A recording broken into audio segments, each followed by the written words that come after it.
ऐसा नहीं कि दुख नहीं आएगा, दुख आएगा। मानव शरीर है तो मिलना तो है, सुख भी मिलता है तो दुख भी मिलता है। पर जैसे मकान बिकने की नौबत तक आ गई, इंसुलिन लेना चालू कर दिया, इंजेक्शन लेना चालू कर दिया, शुगर कंट्रोल नहीं हो रही, इसके बाद भी आपने, योजा बहन जी ने भगवान शंकर की भक्ति नहीं छोड़ी। शिव की शरणागति अगर नहीं छोड़ोगे, शिव की भक्ति अगर नहीं छोड़ोगे, तो ये पक्का है कि बाबा आपका हाथ पकड़ लेगा, और एक बार उसने पकड़ लिया तो फिर छोड़ने वाला नहीं।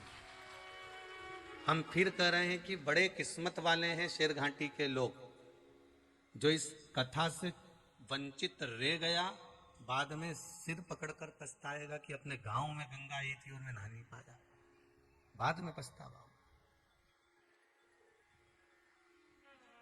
भाग्य मिला। शिव महापुराण में तो यहां तक लिखा है कि आप कोई उपाय करें ना करें, केवल शंकर की कथा में श्रवण करने के लिए बैठ जाएं, और कथा सुनते सुनते आपके मन में जो कामना आती है बाबा 3 महीने में पूरी कर देता। कथा श्रवण करते करते जो मन में कामना आती है बाबा 3 महीने में पूरी कर देता। पहले भी कथा में कहा, कुंभज ऋषि के आश्रम में बाबा भोलेनाथ माता सती को कथा श्रवण कराने ले गए थे। अगस्त ऋषि के आश्रम में कथा सुनने के लिए लेकर गए। सती मैया के मन में आया कि मेरा विवाह हुआ है, और विवाह होने के बाद मेरे पति मुझे कथा सुनाने के लिए लेकर आए, इससे अच्छा तो ये शरीर जलकर भस्म हो जाए तो अच्छा। सती मैया का शरीर जलकर भस्म हो गया। शंकर जी ने ये भाव रखा कि मैं जिस परमात्मा की कथा सुन रहा हूं उस परमात्मा का दर्शन मुझे करना है, और भगवान शंकर को राम जी का दर्शन हो गया। दोनों का भाव कथा के मध्य में प्रकट हुआ। आपके मन में जो आ रहा है, आपके मन में जो भाव प्रकट हो रहा है, आपके मन में जो चल रहा है, कथा को श्रवण करते करते आपकी चित्त वृत्ति में जो भाव प्रकट होता है, भगवान उसको पूर्ण कर देता। आप अच्छा सोचिए, 3 घंटे की कथा में कहीं आपको मौका मिले ना, तो 2 सेकंड के लिए, 2 क्षण के लिए अपने नेत्र बंद कर कर, मात्र 2 क्षण के लिए भगवान से विनय कर लेना, बाबा मेरी ये कामना है, मैंने सुना है, मैं रोज कथा जब आस्था चैनल पर सुनती हूँ, मैं फेसबुक यूट्यूब पर श्रवण करती हूँ, तो मेरे मन में ये भाव आया कि 3 महीने में मनोकामना पूर्ण हो जाती है, तो मैं भी कथा सुनने के लिए आई हूँ, मैं भी आपके दरबार में बैठी हूँ, मैं भी शिव महापुराण की कथा सुन रही हूँ, मेरी भी मनोकामना है, और वो कामना ये है, आप उसे पूर्ण कर देना। भाव जागृत हो। एक बहन आई है, उन्होंने लिखा है कि मैं केवल भगवान की कथा में इसलिए आई हूँ कि बाबा से विनती करने के लिए आई हूँ कि 2 साल 3 साल में मेरी शिव महापुराण की कथा हो जाना चाहिए। मतलब विश्वास लेकर है। और शिव महापुराण की कथा कोई ऐसे हो, पहले बाबा उसका भंडार भरेगा, उसकी बुद्धि सुधारेगा, फिर उसकी वृत्ति सुधारेगा, फिर उसके घर के लोगों का विवेक सुधारेगा, तब जाकर तो शिव महापुराण की कथा हो पाए। कोई कथा ऐसी हो जाती है।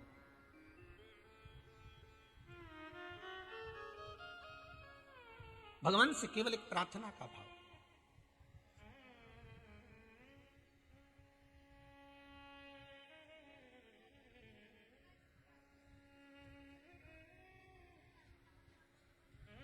महाराज, सज्जन, साधुजन और स्वर्ण ये पुनः टूटने के बाद वापस बन जाते हैं, वापस सृष्ट हो जाते हैं। पर दुर्जन व्यक्ति, उसको एक बार अगर कुम्हार का हंडा मटका टूट गया तो वापस नहीं बनता। दुर्जन टूटने के बाद बन जाए, ये बड़ी बड़ी विचित्र बात है।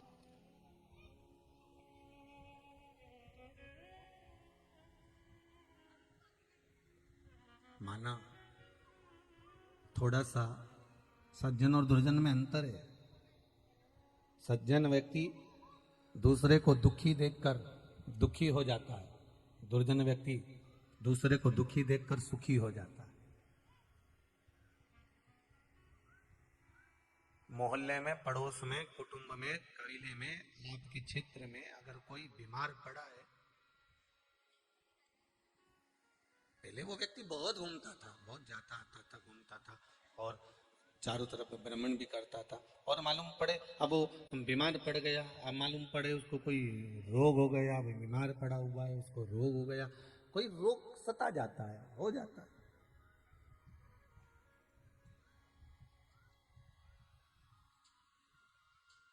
और मालूम पड़े उसको रोग हो गया, और कोई व्यक्ति कह दे अच्छा है, पहले तो खूब घूमता फिरता था, पहले तो खूब इधर उधर जाती रहती थी, अब पड़ी रहे पलंग पर, मतलब उसको प्रसन्नता हो रही, मतलब ये दुर्जन है।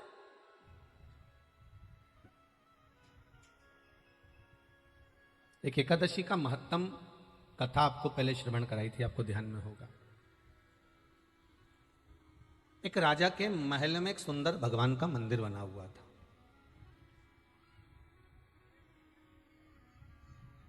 वहां पर एक पंडित जी, एक ब्राह्मण भगवान की पूजन करने जाते थे। राजा का बड़ा सुंदर एक लड़का था, उसका विवाह हुआ था, घर में बहू आ गई थी। राजा का लड़का सो रहा था और बहू ने, उस राजा के बेटे की पत्नी ने अपने पति की तलवार को उठाकर देखा कि म्यान कितनी सुंदर है। जिसमें तलवार रखी है वो म्यान कितनी सुंदर है, कितनी सुंदर है। उसने सोचा तलवार की म्यान इतनी सुंदर है तो तलवार कितनी सुंदर होगी। फिर उसने तलवार निकाली। अब तलवार निकाली तो तलवार की चमक इतनी तेज थी कि तलवार हाथ से छूट गई। छूटी तो जहां राजा का लड़का सो रहा था, इसका पति सो रहा था, तलवार उसके गर्दन पे गिर गई। गर्दन पे गिरी और राजा का लड़का मर गया। इसका पति समाप्त हो गया, पति मर गया।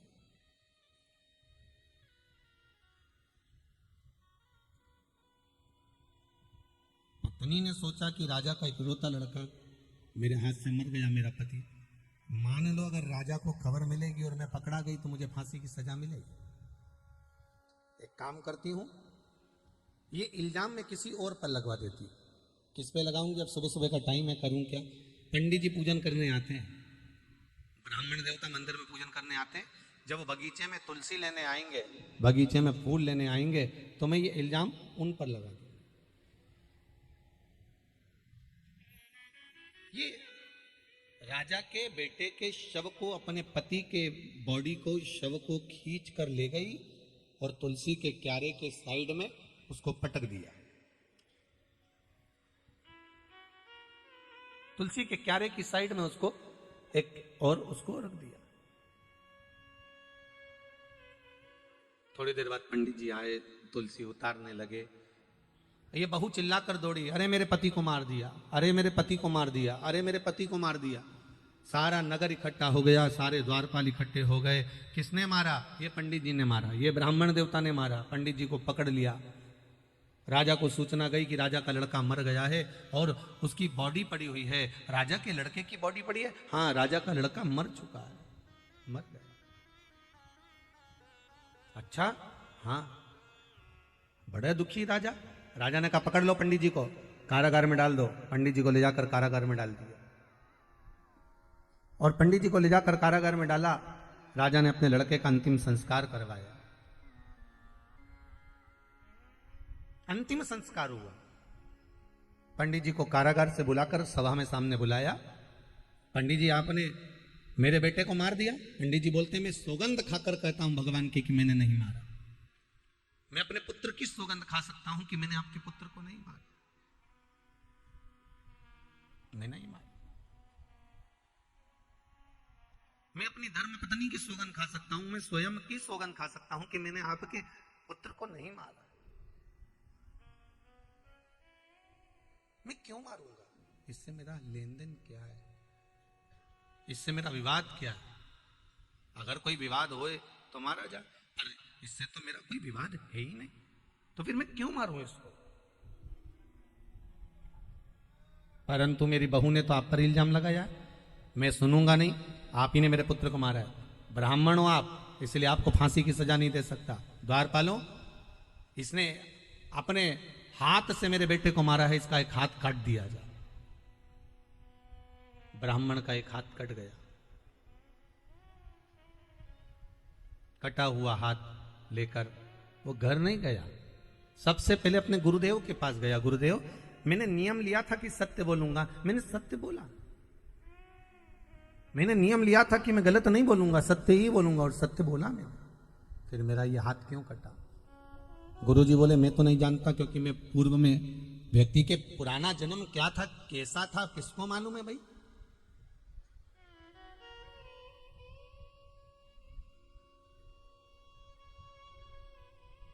हाँ, दो तीन चीजों से अंदाजा लगाया जा सकता है कि पुराने जन्म में क्या थे। अगर जरा जरा सी बात में कोई काटने दौड़े, नोचने दौड़े, तो समझ लो पूर्व समय में बंदर थी, है ये बंदर था। जरा जरा सी बात में तुमने कुछ कहा और उसने धाड़ लगाई, चिल्लाना चालू कर दिया, समझ लेना शेर था। जरा जरा सी बात में बहुत जहरीली भाषा बोलना चालू कर दे, तुम मेरे से चुप रहे ना, फालतू बात करना मत। जरा जरा सी बात में अगर इसी बातें बोलना चालू कर दे, समझ लेना पूर्व जन्म में नाग की जन्म था, सांप का जन्म था, जहर उगलती थी। तो मन ये थोड़े बहुत अंदाजे से तो लगा सकते हो कि इस पूर्व का जन्म क्या था, पर मैं जन्म क्या बताऊं, मुझे मालूम नहीं। हाँ, एक काम कर, तू मेरे गुरु जी के पास जा। अब गुरु के पास कहां जाना पड़ेगा कि काशी चले जा। काशी लाओ, काशी गए, एड्रेस मिल गया था, उस एड्रेस पर चले जाना, वहां पर मेरे गुरुजी मिलेंगे। ये गया, दरवाजा बजाया तो गुरुजी नहीं, तो गुरुजी की पत्नी थी। पत्नी ने आवाज लगाकर जैसे ही सुना, कौन है, मेरे को गुरुजी से मिलना है। इतने में गुरुजी की पत्नी बोली, आग लगेगा गुरुजी में, ना जाने कहां मर रहा होगा, आ गए यहां पर, चलो कर जा। गुरुजी करते रहते हो, निकलो यहां से बाहर, अब मत जाना, सोच लेने तो टांग तोड़ दूंगी तेरे। और बेचारा पंडित जी ने सोचा, बताओ तुम हो कौन? तो क्या मैं गुरुजी की पत्नी हूं। ओहो, प्रणाम प्रणाम प्रणाम। ब्राह्मण देवता चले गए। दोपहर के समय पर ब्राह्मण देवता फिर उसके घर पर पहुंच गए। गुरुजी हैं, अब की बार पत्नी नहीं मिली, गुरुजी मिल गए। गुरुजी मिले, क्या बात है भैया, कहां से आए हो, कौन हो आप? कहा मैं आपके चेला है ना, शिष्य, उनका मैं शिष्य हूं। अच्छा, कहां से आए हो, स्थान बताइए। बोलो क्या बात है भैया? गुरुदेव, मेरे गुरुजी ने आपके पास भेजा है, ये मालूम करना है मुझको, पूछना था कि मैंने ना तो जीवन में कभी असत्य बोला, ना जीवन में मैंने झूठ बोला, ना कभी मैंने कपट करा, ना मैंने कभी बेईमानी करी, ना मैंने कभी प्रपंच करा, ना कभी मैंने छल करा, ना कभी मैंने किसी को दुख दिया, ना कभी मैंने किसी को तकलीफ दी, फिर मेरा हाथ कटा क्यों?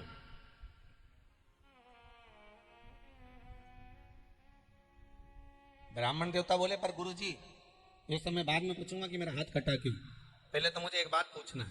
क्या? तुम इतने बड़े विद्वान, काशी जैसी जगह में रह रहे, सारी दुनिया तुम्हारे में, तुम्हारे इतने शिष्य सब तुमको मानते, तुम्हारे चरण धोकर पीते, पर एक बात बताओ गुरुजी कि तुमने कौन सा पाप किया कि तुमको ऐसी पत्नी मिली?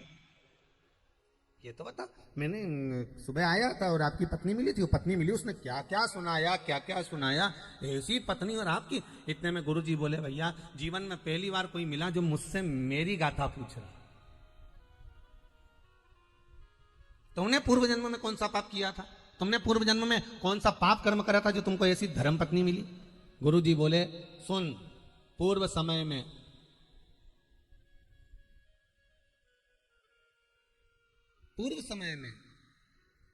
मेरी पत्नी जो थी वो गधी थी। अच्छा, और मैं कौवा था। अच्छा, मेरी पत्नी के पीठ पर एक घाव हो गया था, मैं कौवा उड़कर जाता, उस पत्नी की पीठ पर बैठकर उसके घाव को नोचा करता। वो गधी उचक उचक कर दौड़ती भागती करती महाराज, मुझे बड़ा अच्छा लगता। मैं रोज उसकी पीठ पर बैठता, रोज उसके घाव को नोचता, उसके घाव को अपनी चोंच से खरोदता। वो गधी उचकती फिरती भागती फिरती वो मुझसे पीछा छुड़ाकर एक बार हरिद्वार चली गई गंगा के घाट पर। मैं उसको ढूंढता ढूंढता गंगा के घाट चले गया। गंगा के घाट पर वो मुझे दिखी, मैंने फिर उसकी पीठ पर बैठकर उसके घाव को खरोदना प्रारंभ करा। वो मेरे चक्कर में गंगा जी में कूद गई, मैं उसकी पीठ पर बैठा था, मैं भी गंगा जी में चले गया। हम दोनों गंगा के जल में कूद कर मर गए। ये मेरी पत्नी बन गई, मैं इसका पति बन गया। बस अंतर इतना है कि पहले पूर्व समय में मैंने कौवे बनकर इसके घाव को बार बार चोंच से खरोदा था, अब ये मेरी धर्म पत्नी बनकर मुझे खरोद रही है। मेरी धर्म पत्नी बनकर ये मुझे खरोद रही है। आपको अच्छी पत्नी मिले ना तो बड़े बड़े प्रसन्न होना महाराज, भगवान की कृपा है कि पूर्व का फल अच्छा मिल गया। और कहीं की ऐसी मिल जाए, कोई ऐसी मिल जाए तो उसमें भी तुम मत मनाना, हो सकता है कि पूर्व के कर्म का भाव होगा। हो सकता है।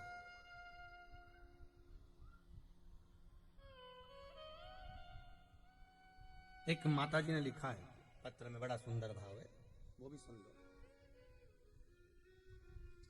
उन्होंने नाम तो नहीं लिखा पर लिखा अच्छा है। महाराज जी, ओम नमः शिवाय। आप हमेशा पत्नियों के लिए कहते हो कि पत्नियों को ये सब कार्य करना चाहिए, पर कभी आप पतियों के लिए कुछ क्यों नहीं कहते? इसमें लिखा है, जिनने भी लिखा बड़ा भावपूर्ण है, कोई दिक्कत नहीं। आप पतियों के लिए क्यों नहीं कहते? शिव महापुराण की कथा कहती है महाराज, एक नारी, एक स्त्री, घर की एक मां, घर की एक नारी, घर की एक स्त्री। चलो एक और सरल भाषा में समझ लो। अनसुईया मैया के दरवाजे पर सीताराम सरकार पहुंचे, तो अनसुईया जी ने राम जी को ज्ञान उपदेश दिया था कि सीता जी को ज्ञान उपदेश दिया था? जम के बोले जरा, किसको दिया था? माता सीता को। राम जी को उन्होंने ज्ञान उपदेश नहीं दिया, उन्होंने उपदेश दिया तो माता जानकी जी को दिया, माता सीता जी को दिया। माता जानकी को ज्ञान उपदेश दिया, राम जी को नहीं दिया। क्यों? सीता जी ने भी यह प्रश्न किया था, माँ आप मुझसे कुछ कर रही हो तो राघव जी से क्यों नहीं कहती, मेरे स्वामी से क्यों नहीं कहती? तो अनसुईया जी ने कहा कि घर की जो नारी होती है, घर की जो स्त्री होती है, वो जननी होती है, और जननी का मतलब ये होता है कि संस्कारों को देने वाली होगी तो भारत माता, संस्कारों को देने वाली होगी तो घर की नारी, अगर विद्यावान बनाने वाली होगी तो घर की नारी, विद्वत्ता की ओर लेकर जाने वाली होगी तो घर की नारी। पुरुष को तो कमाना है, लाना है, भरण पोषण के लिए धन को अर्जित कर कर तुम्हारे हाथ में देना है, उसको सत्कर्म में लगाना, गलत कर्म में लगाना, ये आपकी जवाबदारी होती है। इसको सही जगह पर लगा रहे हो कि गलत जगह पर लगा रहे हो, ये आपकी जवाबदारी। उसने तो लाया और आपको दिया, उसने तो लाकर आपको दे दिया, पर उसको सही जगह पर, मार्ग में, सत्कर्म की ओर, अग्रणता की ओर आप लेकर जा रहे हो ना जा रहे हो, ये आपके ऊपर है।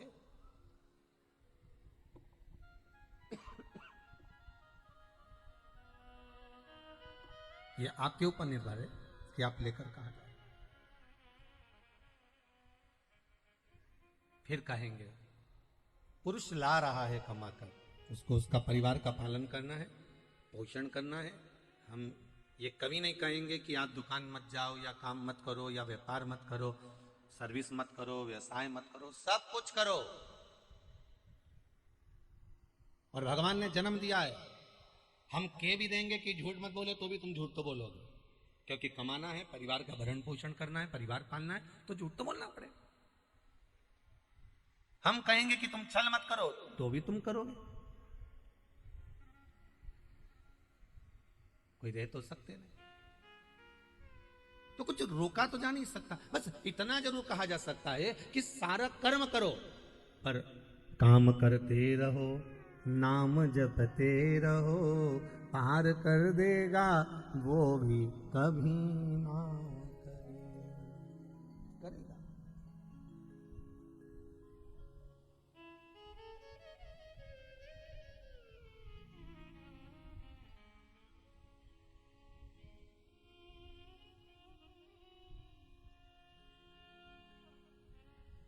एक हमारे भाव बड़ा सुंदर भाव से व्यक्त करते कि महाराज मेरे सिर पे भोलेनाथ फिकर, फिर किस मेरे सिर पर भोलेनाथ फिकर,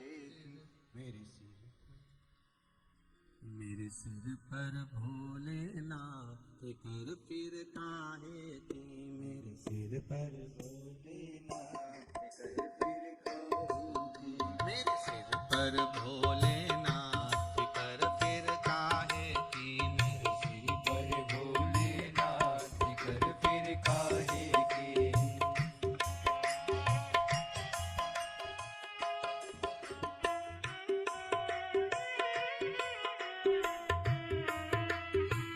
बड़े भाव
पर भोलेनाथ फिकर फिर काहे की, मेरे सिर पर भोलेनाथ फिकर फिर काहे की।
अब गुरुदेव नाह भरो तुम, अब गुरुदेव नाह भरो तुम, नहीं व्यर्थ परवाह करो तुम, नहीं व्यर्थ परवाह करो तुम। अब गुरुदेव नाह भरो तुम, अब गुरुदेव नाह भरो तुम, नहीं व्यर्थ परवाह करो।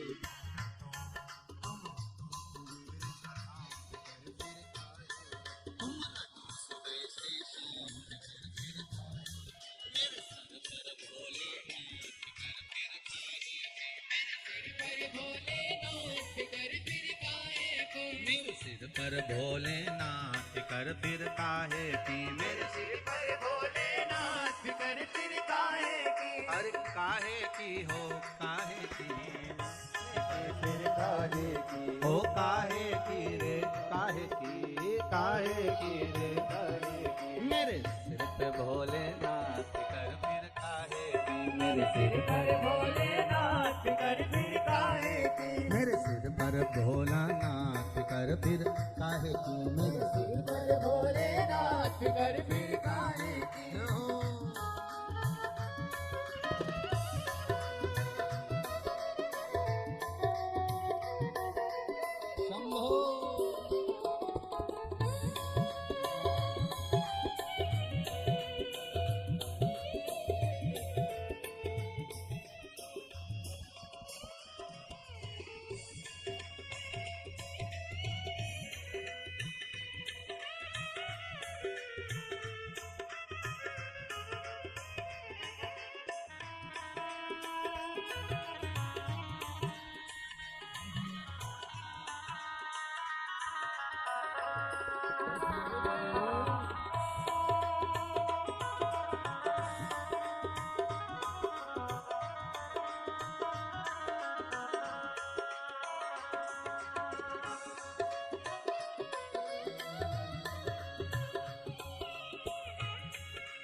फिर काहे की, मेरे सिर पर भोलेनाथ कर फिर काहे की, मेरे सिर पे भोलेनाथ कर फिर काहे की, मेरे सिर पर भोलेनाथ कर फिर काहे की, ओ काहे की रे काहे की, काहे की रे काहे की, ओ काहे की रे काहे की, ओ काहे की रे काहे की। मेरे सिर पे भोलेनाथ कर फिर काहे की, मेरे सिर पर भोलेनाथ कर फिर काहे की, मेरे सिर पे भोलेनाथ कर फिर काहे की, मेरे सिर पर भोलेनाथ कर फिर काहे की, कर फिर काहे कर फिर काहे की, मेरे सिर पर भोलेनाथ कर फिर काहे की।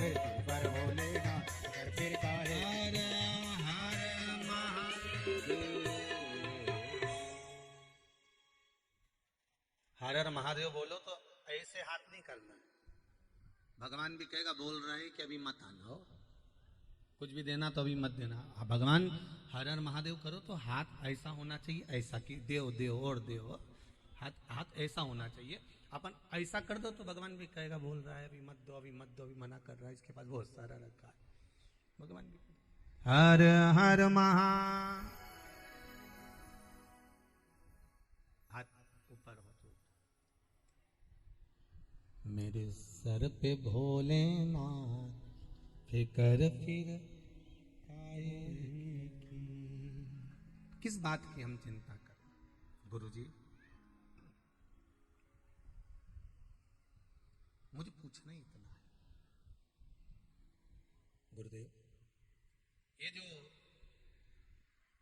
आपकी जो पत्नी मिली है, ये पूर्व के कर्म के भाग से प्राप्त हुई, ठीक है। अब गुरुजी मेरा बता दो कि मैंने जिंदगी में कभी झूठ नहीं बोला, कपट नहीं करा, बेईमानी नहीं करी, प्रपंच नहीं करा, छल नहीं करा, किसी को कुछ बोला नहीं, चाला नहीं, फिर आखिर ऐसा क्या हुआ कि मेरा एक हाथ कट गया? गुरुजी बोले सुन भाई, पूर्व समय में तू एक संत था, तूने संकल्प लिया था कि कभी झूठ नहीं बोले। तूने संकल्प लिया था कि झूठ नहीं बोलेगा, सत्य बोलेगा, सत्य के सिवाय कुछ नहीं बोलेगा। तू एक वन में बैठकर तप कर रहा था, एक कसाई गाय को पकड़कर काटने लेकर जा रहे थे। गाय उसके हाथ से छूट गई, भाग गई। गाय भागी तो उसको ढूंढते ढूंढते कसाई तेरे पास में पहुंचा। तूने संकल्प लिया था कि झूठ नहीं बोलेगा। कसाई ने आकर पूछा तुमने गाय देखी है? तूने संकल्प लिया था सत्य बोलने का, तो तूने कह दिया हाँ देखी है। कहां गई? सत्य बोलने का संकल्प लिया था तो तूने कह दिया इधर गई। कसाई गया, गाय को पकड़ा, गाय काट दी, बस वो जन्म तेरा निकल गया। अब तेरा आज का जन्म देख ले, ना तो तूने झूठ बोला, ना तूने वध करा, ना तूने हत्या करी। जिस कसाई ने गाय को काटा था, वो कसाई राजा का बेटा बना। जिस गाय को काटा था, वो गाय बहू बनी। उस बहू ने, अर्थात उस गाय ने उस कसाई को, राजा के बेटे को मार दिया। उस जन्म में तूने बताया था, इसलिए जेल में भी तू गया और हाथ उठाकर बताया था कि इधर गई है, तो हाथ भी तेरा कटा। ये कर्म का भोग है, मनुष्य को भोगना पड़ता है, दूसरा नहीं भोगेगा, भोगना मनुष्य को ही पड़ेगा।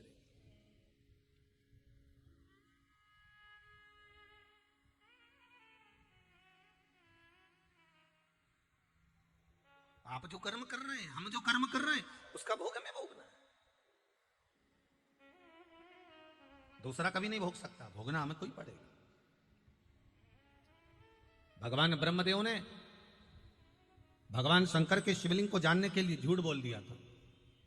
भगवान विष्णु से कहा कि आप पाताल में जाइए भगवान शंकर का चरण जानने के लिए, और मैं आकाश में जाता हूं। एक ऊपर की ओर बढ़ते गए, एक नीचे की ओर बढ़ते गए। भगवान विष्णु को भगवान शंकर के चरण नहीं मिले। भगवान ब्रह्मा जाते गए, जाते गए, जाते गए, जाते गए, जाते गए, जाते जाते जब ब्रह्मदेव को लगा कि भगवान का सिर नहीं मिल रहा, शंकर भगवान का शीश नहीं मिल रहा, तो ब्रह्मा जी के मन में ये भाव प्रकट हो गया, सिर क्यों नहीं मिल रहा, कारण क्या है? और अगर मैं नीचे जाऊंगा और भगवान विष्णु मुझसे पूछेंगे क्यों, तो मैं शंकर भगवान का सिर मिला, अगर भगवान को चरण मिल गया होगा तो मेरी तो खिल्ली उड़ जाएगी, मेरी तो हंसी उड़ जाएगी। तब ब्रह्मदेव ने केतकी के फूल को लिया, उससे कहा कि तुम चलो भगवान विष्णु के सामने चलकर कह देना कि ब्रह्मा जी को सिर मिल गया शंकर भगवान का। केतकी का फूल बोला मैं झूठ क्यों बोलूं, मेरे झूठ बोलने का फल क्या मिलेगा? तो कहा अगर तुम झूठ बोलोगे तो देवताओं पर तुम्हें चढ़ाया जाएगा, तुम्हें सुगंधित बनाया जाएगा। ठीक है, सामने से गौ माता निकल कर जा रही थी, गाय को रोक लिया, ए गौ माता रुको, रुको जरा, ब्रह्मा जी ने गाय को रोका, क्या बात है? गौ माता कहने लगी, बोलिए क्या बात है ब्रह्मदेव? ब्रह्मा जी कहते हैं तुम हमारे संग नीचे चलो और मृत्यु लोक में चलकर भगवान विष्णु के सामने कह देना कि ब्रह्मा जी को भगवान शंकर का सिर मिल गया, सिर मिल गया।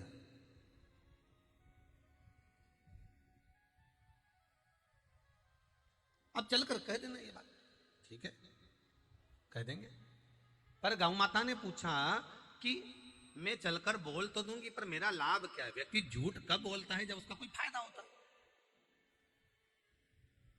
मेरा फायदा है क्या? तो कहा तुम्हारा फायदा एक ही रहेगा कि घर में सबसे पहली रोटी बनेगी ना तो गाय को दी जाएगी, ठीक? बोल दिया झूठ। आ गए भगवान ब्रह्मा गौ और केतकी के फूल को लेकर भगवान विष्णु के पास। भगवान विष्णु ने पूछा क्यों ब्रह्मदेव, भगवान शंकर का सिर मिला कहीं? ब्रह्मा जी ने कहा वो तो बात की बात है, पहले बताओ आपको भगवान के चरण मिले कहीं? अब भगवान विष्णु ने तो एक ही शब्द कहा कि मुझे शंकर भगवान के चरण नहीं मिले। भगवान विष्णु ने जैसे ही बोला चरण नहीं मिले, एक बार मुख से सत्य निकल गया तो भगवान विष्णु का नाम सत्य नारायण पड़ गया। क्या नाम पड़ गया? सत्य नारायण। एक बार मुख से सत्य निकला और सत्य नारायण नाम पड़ गया। आपसे भी निवेदन है, जिंदगी में आप रोज 24 घंटे सत्य नहीं बोल सकते तो कम से कम 12 घंटा तो सत्य बोलो। 12 घंटा भी सत्य नहीं बोल सकते तो कम से कम 3 घंटे ही सत्य बोल लो। 3 घंटे सत्य नहीं बोल सकते तो कम से कम आधा घंटा सत्य बोल लो। आधा घंटा भी सत्य नहीं बोल सकते तो 15 मिनट बोल लो। 15 मिनट भी सत्य नहीं बोल सकते तो कम से कम 5 मिनट तो ऐसा बनाओ कि मैं 5 मिनट 24 घंटे में से 5 मिनट ऐसा निकालूंगी जिसमें मैं सत्य बोलूंगी, मैं झूठ बोलूंगी।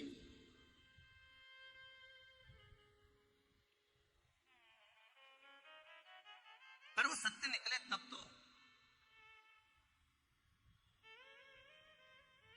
अच्छा कई लोग सोच रहे हैं इतनी कथा भागवत हो रही है, जगह जगह पे इतनी कथा हो, लोग कितने लोग लाखों लोग गया जी में आते हैं, सब मरे हुए को छोड़े यहाँ पर पिंडदान करें, तर्पण करें, कितने लोग तर जाते होंगे, कितने लोगों का गंगा जी नहाने जाते होंगे, कोई जाए काशी, कोई जाए इलाहाबाद, कोई जाए प्रयागराज, कितने लोग तर जाते होंगे, कितने लोगों को मोक्ष मिल जाता होगा, कितने लोग अपने अपने धाम में पहुंच जाते होंगे। तो एक ईमानदारी से बोलो, कितनी कथा, कितना सत्संग, कितना प्रवचन, कितना शिवपुराण, कितनी भागवत, कितनी रामायण, कितने यज्ञ सब हो रहे हैं, तो कितने लोग सुनते? और इतने लोग सुने सारे के सारे बैकुंठ चले जाते हैं क्या? जम के तो बोलो, सब चले जाएंगे बैकुंठ?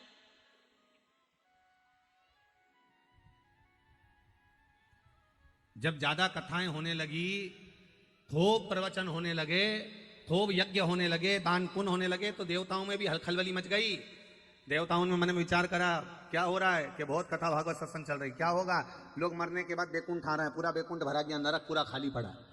तब भगवान ने कुछ ऐसी कृपा करी, यमराज से विनती करी और यमराज से कहा कोई ऐसा यंत्र का निर्माण करो जिसपे व्यक्ति दिन भर में कम से कम 50 बार तो झूठ बोल दे, ऐसे यंत्र का निर्माण करो। तब यमराज ने कहा चिंता मत करो, मैंने एक व्यक्ति की बुद्धि बिगाड़ दी है, उसने मोबाइल का निर्माण कर दिया है, जिसकी जेब में मोबाइल रहेगा वो दिन भर में 50 बार तो झूठ बोलता रहेगा बस। तो यमराज ने कहा तुम चिंता मत करो, इन सब के नरक भेजने का ठेका मैंने ले लिया। ये कितनी कथा सुन ले, कितना ही भजन कर ले, कितना ही दान कर ले, कितना ही पुण्य कर ले, कितना ही सत्कर्म कर ले, जेब में अगर मोबाइल है और जैसे ही किसी का फोन आया कि अरे कहाँ है, तो क्या दुकान पे नहीं था, घर पे था। घर पे क्यों तो दुकान पे क्यों तो क्या कथा में क्यों तो क्या बाजार में क्यों तो क्या वहां, दिन भर झूठ बोले। भगवान भी किया अब काम ठीक है, अब मरने वाले नरक ज्यादा जा रहा है, अब स्वर्ग खाली हो गया, नहीं तो हमको टेंशन हो गया था, सारा स्वर्ग भरा गया था, करें क्या? तो मोबाइल का नाम मोबाइल नहीं है, इसका नाम है यम यंत्र। क्या नाम है इसका? यम यंत्र। ये जितना करीब में रहता है इसका वाइब्रेशन जैसा जैसा बनता है वैसी वैसी धड़कन चलती है, कम निपट जाओगे यमराज की केस पड़ जाओगे। झूठ बोलता बोलता चले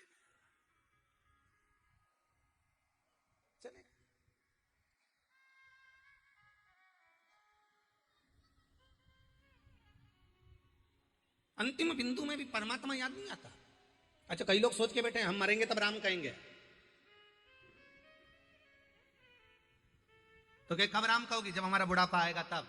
पर कोरोना महामारी में तो यही नहीं मालूम पड़ता कि कौन बुढ़ापे में गया कौन जवानी में, उधर निपट गए तो निपट गए, कौन को मालूम?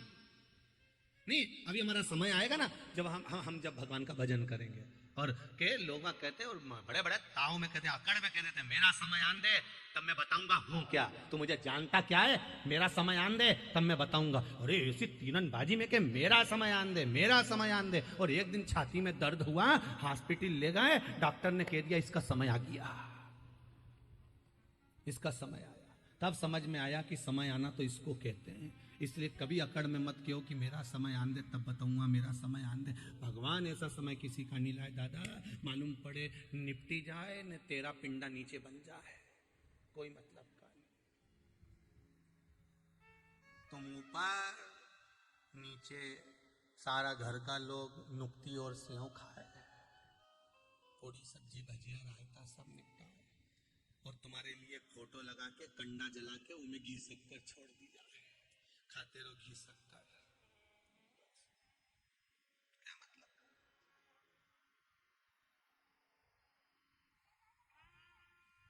भजन चित्त स्मरण हृदय चित्त से। ब्रह्मदेव कह रहे हैं, ब्रह्मा जी के मन में होता है, किसी किसी के मन में भाव जागृत हो जावे, तो ब्रह्मा जी ने तुरंत कहा कि हुआ क्या।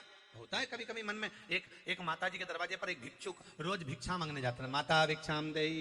माता जी रोज चिल्ला के दरवाजे पर कहते चल, जवान की जवान पड़ा निठल्ला, काम काज कुछ करता नहीं, मांगने आ जाता है, भट यहाँ से। अम्मा जी उसको भगा, फिर वो आ जाए सुबह से 9 बजे, अम्मा जी भिक्षा दे दो, रोटी दे दो, अम्मा फिर भगा दे, अम्मा इसको कुछ दे, फिर मांगने आ जाए, अम्मा कुछ दे दे, माई कुछ दे दे भिक्षाम दे, अम्मा फिर भगा दे। एक दिन अम्मा जी कहीं चली गई और अम्मा जी कहीं गई, माता जी कहीं गई और ये भिक्षा मांगने पहुंच गया। अब पहुंच गया तो घर पे थी बहू, इसने आवाज लगाई माता भिक्षाम देही। घर में से बहू निकल कर आई, बाबा चलो बाहर जाओ, हमारे यहाँ कुछ नहीं है, निकलो यहाँ से। अम्मा था ना, पहले समझा दे रही हूँ। बहू ने भी इसको भगा दिया।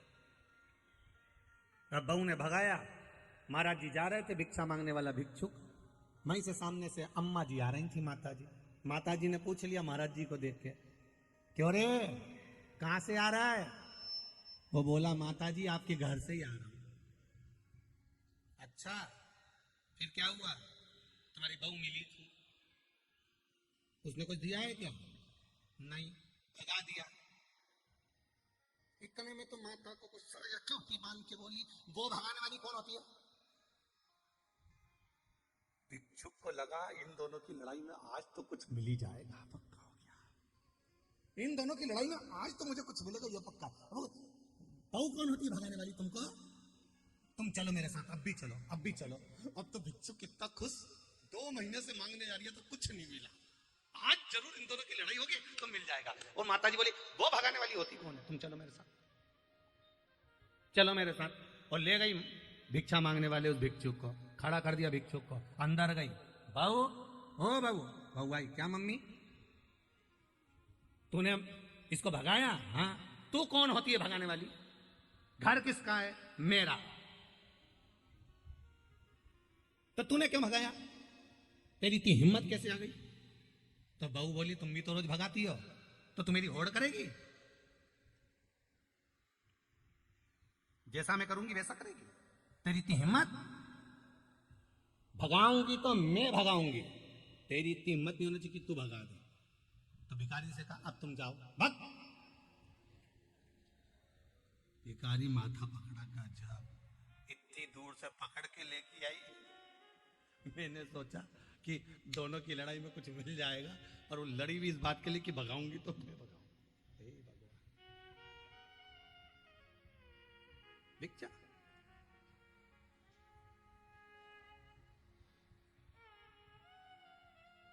ब्रह्मदेव, आपको चरण नहीं मिला? नहीं, भगवान विष्णु ने सत्य कह दिया।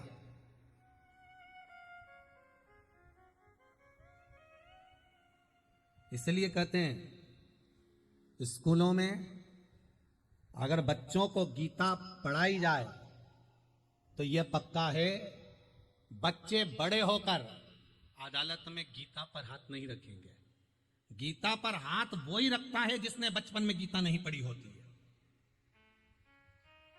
अदालत में खड़े होकर गीता पर हाथ रखने से पहले बच्चों को गीता पढ़ा दो कि अदालत में हाथ रखवाएंगे, कहवाएंगे कि तू सत्य बोल, उससे अच्छा है जिंदगी सत्यमय निकालो। सत्यम शिवम सुंदरम। जीवन में सत्य होगा, शिव मिलेगा, शिव मिलेगा तो जीवन सुंदर होगा। पर आज के जमाने में लोग ना तो सत्य से मतलब रखते हैं, ना शिव से मतलब रखते हैं। उन्हें तो अपनी सुंदरता से मतलब होता है कि मैं सुंदर दिखूं।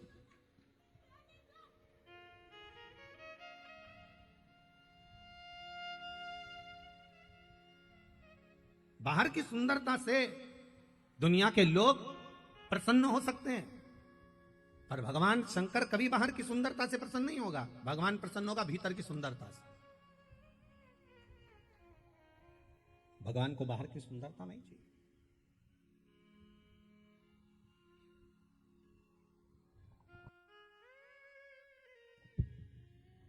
भगवान को भीतर की सुंदरता। और मालूम पड़े मन तो सुंदर नहीं,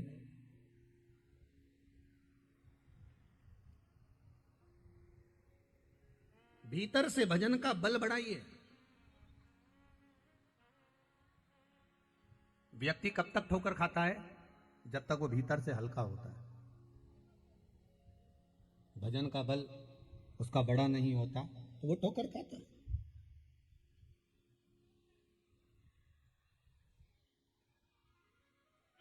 भीतर से भजन का बल बड़ा हुआ होना चाहिए। और जब भजन का बल भीतर से बड़ा हुआ होगा तो सुख का अनुभव अपने आप हो जाए।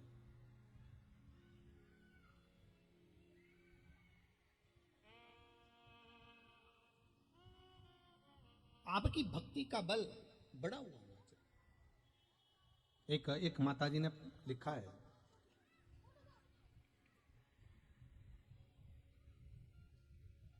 गायत्री कुमारी जी हैं कोई, उन्होंने लिखा है, गुरुदेव पशुपति व्रत हम करते हैं, पर जिस मंदिर में शाम के समय पूजा करने के लिए जाते हैं वहां मंदिर शाम को प्रदोष काल में बंद रहता है और देर से खुलता है। यदि खुल भी जाता है तो शिवलिंग के पास पूजन करने नहीं जाने देते। पहला सोमवार मुझे ये सब बिल्कुल भी नहीं पता था, इसलिए मुझे चौखट पर ही पूजन करना पड़ी। कोई बात नहीं, अगर प्रदोष काल में मंदिर बंद रहता है आपके यहाँ और आप शिव जी के मंदिर में जाकर शंकर की पूजन नहीं कर पाए तो शंकर की चौखट तक तो पहुंच गए ना, उसके दरवाजे तक तो पहुंच गए। और यदि उसके दरवाजे तक पहुंचकर उसके दरवाजे की भी पूजन कर लिए आपने, उसके दरवाजे का भी स्मरण कर लिया आपने, क्योंकि शिव महापुराण की कथा तो यहां तक कहती है शिखर दर्शनम सर्व पाप नाशनम। आपने उसकी चौखट का भी अगर पूजन करा है, उसका मालूम पड़े प्रदोष में मंदिर बंद है या अंदर नहीं जाने दे रहा है, प्रवेश नहीं करने दे रहा है, पूजन नहीं करने दे रहा है, आप द्वार की पूजन करिए।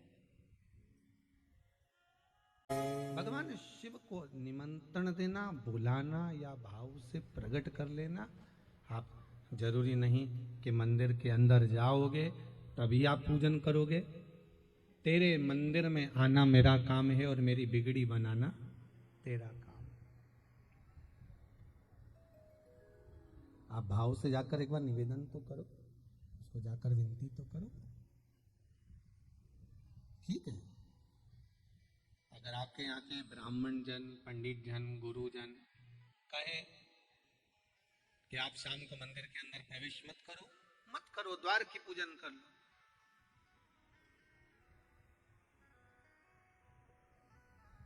अगर द्वार की पूजन भी मना करें तो शिखर का दर्शन कर कर बाहर बैठकर शिखर की भी पूजन कर सकते। बहुत वो तो देव अधिदेव महादेव है, वो सब जानता है। दिल से अगर रिझाया है तो वो सब जानता है। ब्रह्मा जी कह रहे हैं मेरे को भगवान शंकर का शिवलिंग का सिर मिला है, नहीं मानो तो केतकी के फूल से पूछो। केतकी के पुष्प से पूछा, क्या ब्रह्मा जी को सिर मिला? हाँ। केतकी के फूल ने झूठ बोल दिया। फिर वही वाली बात आ गई, गीता बचपन में पढ़वा दो तो अदालत में गीता पे हाथ रखना नहीं पड़ेगा।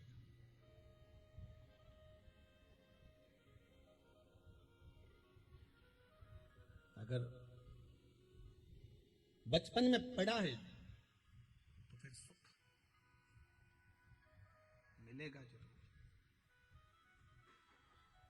वो पढ़ा ही नहीं है गीता, झूठ बोल दिया केतकी का फूल। केतकी के फूल ने कहा कि भगवान ब्रह्मदेव को सिर मिल गया।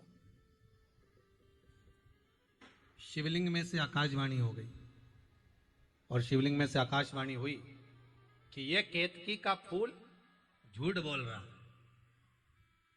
केतकी के पुष्प तूने मेरे सामने झूठ बोला है, मैं तुझे श्राप देता हूं।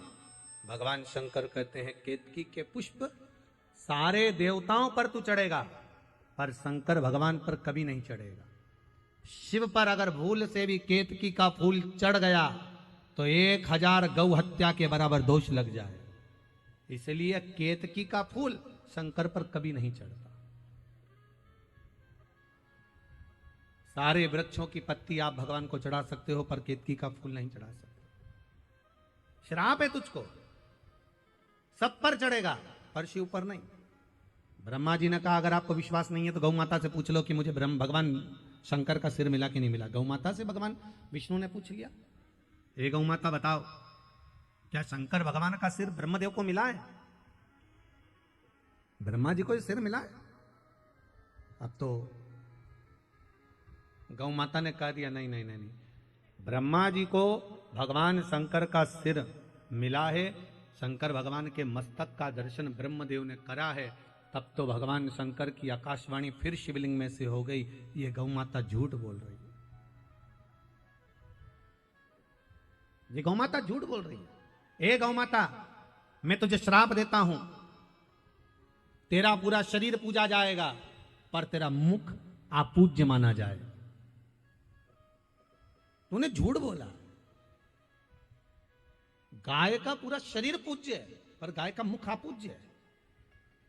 हिंदू धर्म में सारे दान आगे से होते हैं, पर हिंदू धर्म में एक दान ऐसा है जो पीछे से होता है, वो गौदान है, गाय की पूंछ पकड़कर करना पड़ता है। हिंदू धर्म में सारी परिक्रमा आगे से होती है, पर हिंदू धर्म में एक परिक्रमा ऐसी है, गौ माता की परिक्रमा, जो पीछे से चालू होकर पीछे विराम होती है। पूंछ पे से चालू होगी और पूंछ पे आके विराम होगी, आगे से चालू ही नहीं होती।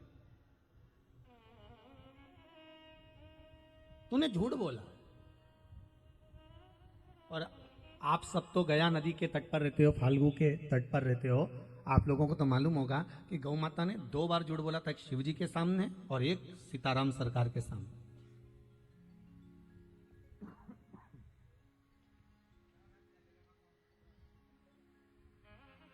जिस समय पर दशरथ जी महाराज पिंड लेने के लिए आए,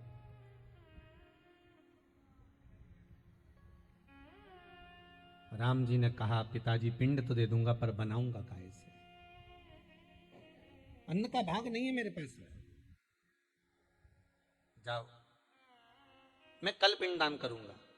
राम जी भिक्षा मांगने गए, माता सीता दूसरे दिन स्नान करने चली। दशरथ जी फिर आ गए, बहू पिंडदान दो, अगर पिंड नहीं मिला तो मैं नरक चले जाऊंगा। सीता जी ने ब्राह्मण देवता से पूछकर फाल्गु नदी की रेत का पिंड बना लिया, बालू का पिंड बना लिया, पिंड दे दिया। ब्राह्मण ने संकल्प छुड़वा दिया, एक पिंड फाल्गु नदी को, एक पिंड ब्राह्मण को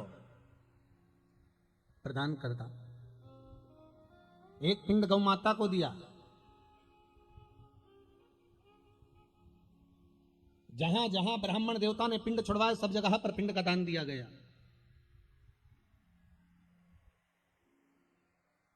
थोड़ी देर बाद राम जी आ गए, सीता लो चावल, अक्षत जल्दी पकाओ, पिंड बनाओ। सीता जी कहती है पिंडदान तो मैंने कर दिया, ना मानो तो ब्राह्मण देवता से पूछ लो। क्यों ब्राह्मण देवता? सीता जी ने पिंडदान करा, ब्राह्मण देवता ने मन में सोचा, बालू रेत का पिंड दिया, फाल्गु की रेत का बालू का पिंड दिया, क्या मेरा पेट भराएगा, क्या मेरे बच्चों का पेट भराएगा। तो ब्राह्मण देवता ने कह दिया, राम जी सीता जी ने कोई पिंडदान नहीं करा। ब्राह्मण झूठ बोल दिए। सीता जी ने श्राप दे दिया, ब्राह्मण देवता तुमने पिंडदान करवाया, तुमने संकल्प करवाया, तुम झूठ बोलते हो, मैं तुम्हें श्राप देती हूं, तुम कितना भी जोड़ लेना तुम्हारी हमेशा कमी ही पड़ेगी। ब्राह्मण कितना भी जोड़ ले उसकी हमेशा कमी ही रहती है। दूसरा भाग फाल्गु नदी को दिया था। हे फाल्गु, आप तो बोलो कि मैंने पिंडदान करा है। फाल्गु ने भी झूठ बोल दिया, मेरी बालू उठाकर मुझ में डाल दी। ऐसा कोई पिंडदान होता है? फाल्गु ने झूठ बोल दिया। फाल्गु कहती है, राम जी सीता जी ने कोई पिंडदान नहीं करा। माता जानकी ने श्राप दे दिया है, फाल्गु नदी मैं तुझे श्राप देती हूं, जब तक तुझे खोदे नहीं तब तक तुझ में पानी निकले नहीं, तेरा पानी तेरे अंदर छुपा होगा। फाल्गु को श्राप दिया। गौ माता खड़ी थी। गौ माता से कहा, ए गौ माता, एक पिंड आपको दिया है, आप तो बोलो कि मैंने पिंडदान किया। बोलो। गौ माता ने सोचा कि बालू रेत का पिंड है, बालू का पिंड है, क्या मैं खाऊंगी, क्या मेरा पेट भराएगा। गौ माता ने कह दिया, राम जी सीता जी ने कोई पिंडदान नहीं करा। सीता जी की आंख में आंसू भर गए। माँ, ए गौ माता, तुझे तो लोग माँ कहते हैं और माँ होकर तू झूठ बोलेगी तो हम कहां जाएंगे। तूने झूठ बोल दिया। गौ माता, मैं तुझे श्राप देती हूं, तेरा पूरा शरीर पूजा जाएगा पर तेरा मुख अपूज्य माना जाएगा। तेरा मुख अपूज्य है। श्राप तो झूठ बोली है।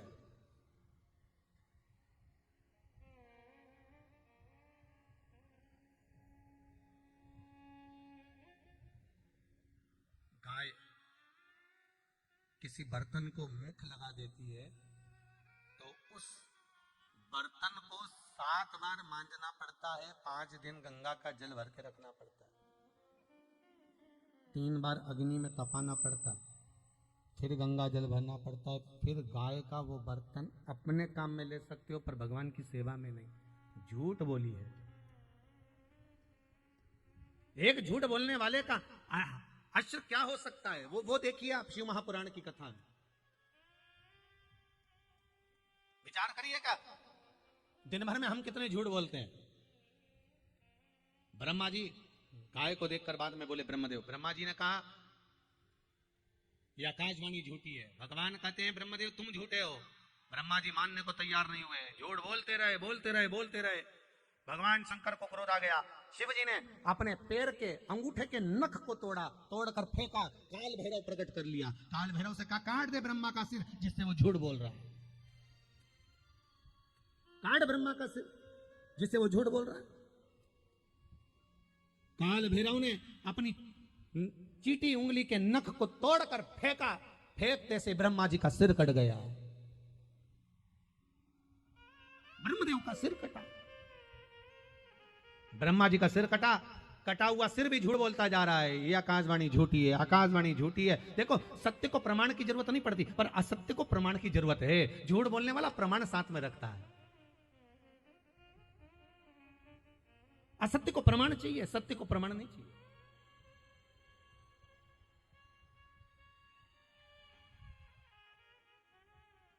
सत्य तो सत्य होता है।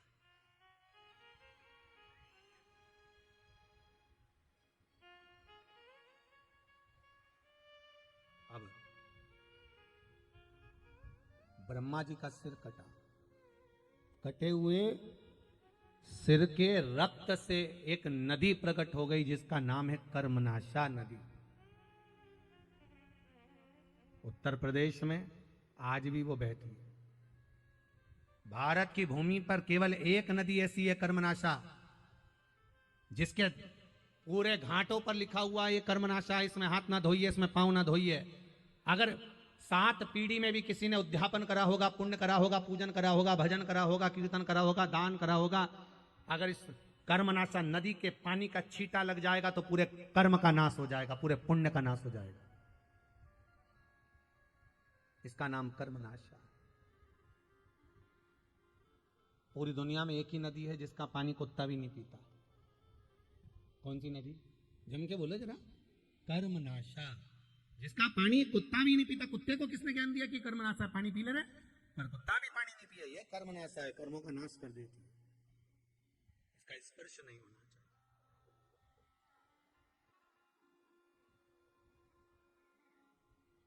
कर्म नाश है महाराज, ये नष्ट करने वाले एक झूठ।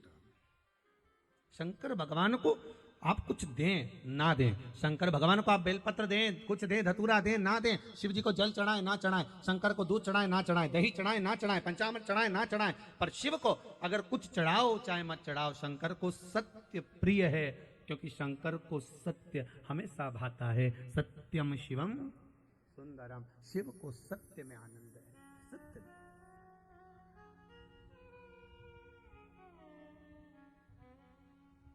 सत्य बोलो ना। और आज के जमाने में अगर व्यक्ति सत्य बोल देना तो घर भी टूट जाता ही होगा।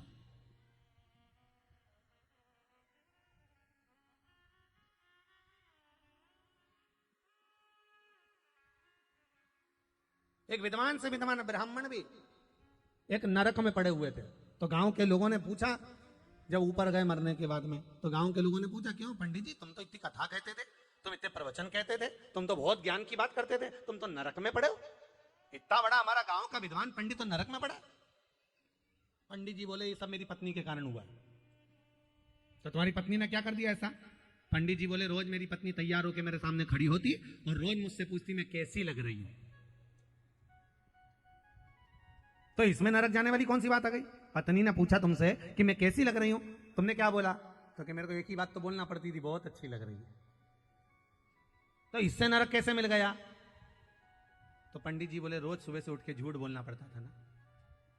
वो पूछती थी मैं कैसी लग रही हूं, मुझे कहना पड़ता था अच्छी लग रही है।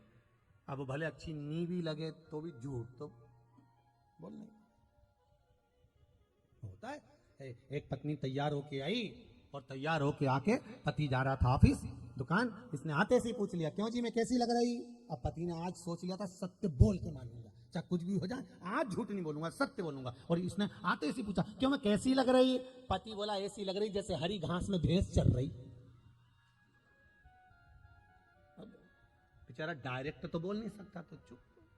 अब पत्नी इसका मुंह देख रही, पति इसका मुंह देख रहा। पति ने मन में सोचा, विवाद खड़ा हो उससे अच्छा अपन तो ऑफिस चलो। इन्हें अपना बैग उठाया, टांगा, बुलेट की चाबी ली और जो चला। तो ये तो चला, पीछे पीछे जगदम्बा धड़धड़ाती हुई ऑफिस में पहुंच गई। ऑफिस में धड़ ऑफिस।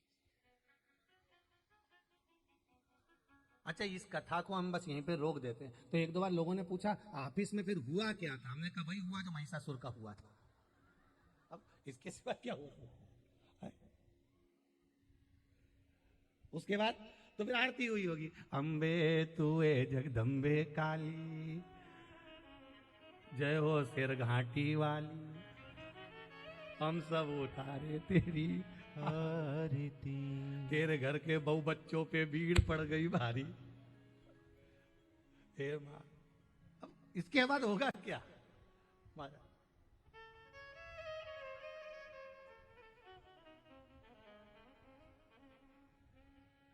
शिव को सत्य प्रिय है,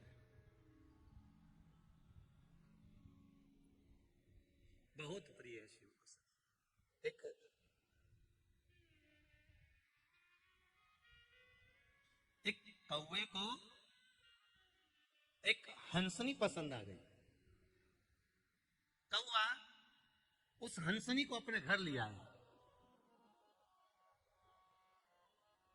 अब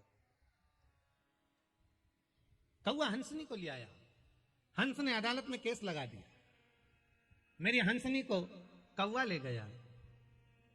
वकील ने कहा, हंस तू चिंता मत कर, तू ही जीतेगा, हंसनी हमेशा हंस की रही है, कभी कौवे की हंसनी हुई है क्या? जीतेगा तू ही। कौवे को मालूम पड़ा कि हंस ने अदालत में केस लगाया, तो कौवा भी अपने वकील के पास गया, ओ वकील साहब, कुछ भी हो जाए, हंसनी लेकर आया हूं, हंसनी मेरी होना चाहिए। वकील बोला, कभी नहीं हो सकती, हंसनी हमेशा हंस की रही है, तेरी कभी नहीं हो सकती। नहीं, मुझे तो मेरी करना, क्या करा जाए? वकील ने कहा, एक काम करो, जज के घर चले जाओ, थोड़ी सी रिश्वत दिया, ओ जज से मिलो, ठीक है। कौआ रात को उड़ता उड़ता जज के घर पहुंच गया। जज साहब से कहा, जज साहब आपकी 7 पीढ़ी वैकुंठ में बैठी है कि नरक में? या तो कौआ जानता है या ब्राह्मण जानते हैं, और मैं आपकी 7 पीढ़ी को देख रहा हूं। आपकी 7 पीढ़ी वैकुंठ में है कि नरक में? या तो कौआ जानता है या ब्राह्मण जानता है। इसीलिए तो श्राद्ध में कौए को और ब्राह्मण को भोजन कराया जाता है, क्योंकि कौए को मालूम है कि इसकी 7 पीढ़ी कहां पर है। मैं जानता हूं आपकी 7 पीढ़ी कहां है। जज साहब बोले, कहां है मेरी 7 पीढ़ी? वैकुंठ में बैठी है। और सुनो जज साहब, अदालत में आपने मेरा एक काम कर दिया, कुर्सी पे बैठकर बस हंसनी को मेरी बना दिया। मैं वचन देता हूं, जीते जी आपकी 7 पीढ़ी के दर्शन कराऊंगा। पक्का है, वचन देता हूं। जज ने सोचा, एक काम करना है और 7 पीढ़ी दादा परदादा परदादा परदादा सब देखने को मिल जाएंगे वैकुंठ में। इससे बढ़कर सुख और क्या होगा। दूसरे दिन अदालत में सुनवाई हुई, निर्णय दिया। जज साहब ने सुनवाई का निर्णय दे दिया कि हंसनी हंस की नहीं है, हंसनी कौवे की है। पूरी अदालत त्राही त्राही करने लगी, हंस रोने लगा, हंसनी रोने लगी। ये कहां का निर्णय जज ने दे दिया, मुझको कौवे की बना दिया। रो रही, आंखों से जल बह रहा।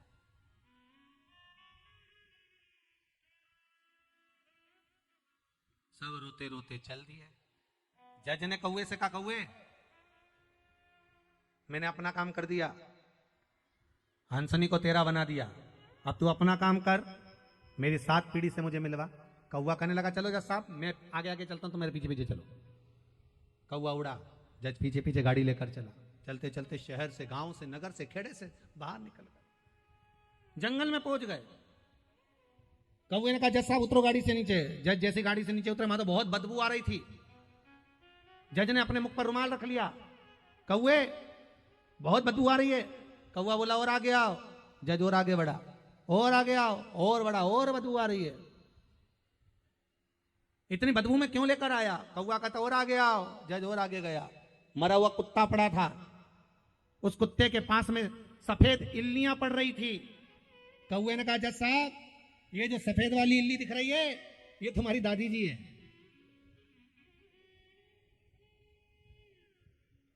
जज साहब, और उसके पास में जो काला वाला कीड़ा दिख रहा है, वो तुम्हारे पिताजी है। और उसके पास में जो इल्ली दिख रही है, वो तुम्हारे परदादा जी हैं। जज साहब बोले, रे कौवा, तू तो कहता था कि मेरी 7 पीढ़ी वैकुंठ में है, तो तू इस नरक में क्यों दिखा रहा है? कौवा कहता है, जज साहब जिस समय मैंने कहा था उस समय आपकी 7 पीढ़ी वैकुंठ में थी, केवल आप अपनी कुर्सी पर बैठकर एक झूठ बोल दी है, इसलिए आपकी 7 पीढ़ी वैकुंठ से उतरकर नरक में गिर गई है। केवल एक झूठ बोलने से आपकी 7 पीढ़ी यहां आकर गिर गई। अब विचार करना, जब एक झूठ बोलने से 7 पीढ़ी जज साहब की नरक में आ जाती है, तो तुम दिन भर मोबाइल पे कितना झूठ बोलते हो, तो तुम्हारे दादा परदादा कहां मिलने वाले? विचार करिएगा जरा, विचार करो।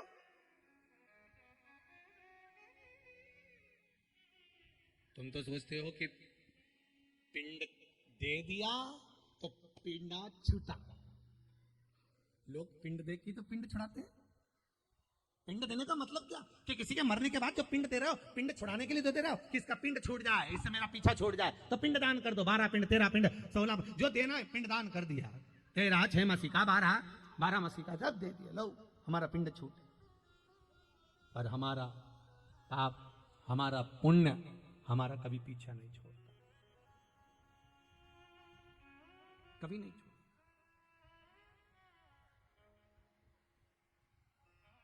आपके भीतर भजन का बल बढ़ाइए। श्री शिवाय नमस्तुभ्यम का बल बढ़ाइए, शंकर के भजन का बल बढ़ाइए। असत्य को छोड़कर सत्य के मार्ग पर चलने का प्रयास करिए।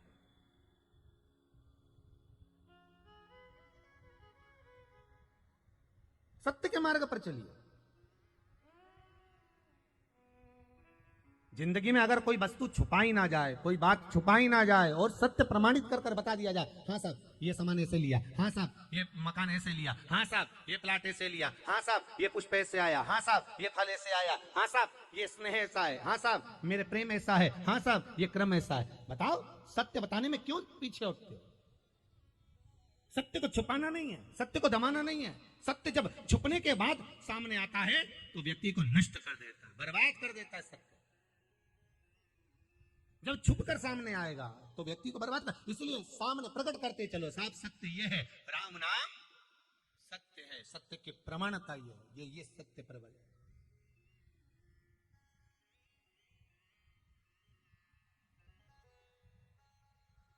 बहुत सारे लोग फुटबॉल खेल रहे थे, देखा है आप लोगों ने?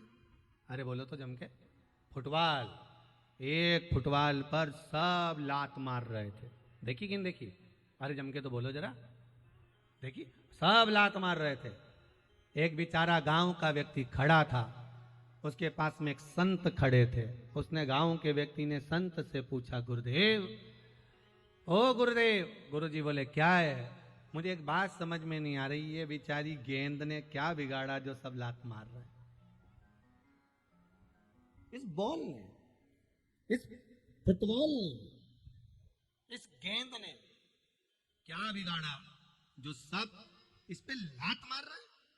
सब इसको लात मार रहे हैं, इधर जाती तो इधर मार देते, इधर जाती तो इधर मार देते। इसने क्या बिगाड़ा? गेंद ने, इस फुटबॉल ने क्या बिगाड़ा जो इसको लात पर लात मारी जा रही है? गुरुजी बोले, बेटा इसने कुछ नहीं बिगाड़ा, बस गलती फुटबॉल की इतनी है, गेंद की गलती इतनी है कि ये अंदर से खाली है। अगर ये अंदर से भरी होती तो इनके बाप में दमनी की लात मार देते। बोलो सही है कि गलत है? ये अंदर से खाली है। अगर फुटबॉल गेंद अंदर से भरी होती तो ये लात मारने में दम चाहिए कि लात मार कर दिखा दे। अगर अंदर से भरी होती फुटबॉल, अंदर से गेंद भरी होती तो इनके पिता में, इनके बाप में दम नहीं कि कहीं का लात मार दे और इस गेंद को लुढ़का दे। बस ये अंदर से खाली है। शिव महापुराण की कथा कहती है, धर्म दुनिया के लोगों का केवल बाहर से है। अगर वो धर्म हिंदू धर्म की नीति और हिंदू धर्म हमारा धर्म अगर अंदर भी ठोस भरा होता तो किसी की सामर्थ्यता नहीं थी कि कोई आंख उठा ले या उंगली उठा दे या ठोकर लगा दे। हमारे धर्म को हमें भीतर से संजो कर रखना है। जब धर्म अंदर होगा तो फिर किसी की सामर्थ्यता नहीं हो सकती कि कोई ठोकर लगा दे, किसी की सामर्थ्यता नहीं होती कि कोई उंगली उठा दे, किसी की सामर्थ्यता नहीं है कि कोई अपशब्द कह दे। हम भी ऐसे ही हैं, हम भी जो भगवान की पूजन करते, भजन करते, अर्चना करते, ऊपर से करते, अंदर से खोखले और भगवान से कहते भगवान तो हमारा सुन ही नहीं दिया, भगवान तो हमारा सुन ही नहीं दिया। जब इन माता जी का इंसुलिन बंद करवा सकता है मेरा शंकर, जरा विचार करिएगा। ये तो आपके गांव की भी नहीं है, दूसरे गांव से आई है। और भी पत्र हैं बहुत सारे, बहुत है। जब इनका इंसुलिन बंद हो सकता है, शुगर की बीमारी लेवल पर आ सकती है, क्यों? क्योंकि अंदर से ठोस हो गई ना। इन्होंने भगवान शंकर का भजन कर लिया, शिव का स्मरण कर लिया, शंकर की भक्ति को अपने भीतर धारण कर लिया, तो फिर लुढ़कना क्या, फिर जाना क्या? हम बाहर का श्रृंगार तो कर रहे हैं पर भीतर से श्रृंगारित नहीं हो पा। हम भगवान को भीतर से नहीं रिझा पा, हम भगवान को भीतर से मना नहीं पा।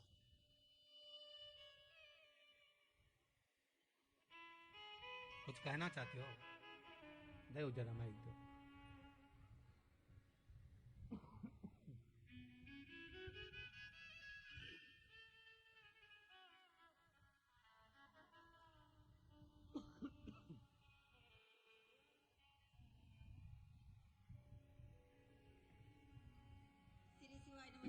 श्री शिवाय नमस्तुभ्यम। बहन कहाँ से आए आप दीदी? गया से। गया जी से आए जी, बोलिए। हमने बेटा से कहते थे कि हमको वहाँ सीहोर कर टिकट करवा दो, तो बोलता था कि कहाँ के ले जाएंगे। हम बोले मत करवाओ पापा, मेरे पास आ जाएंगे।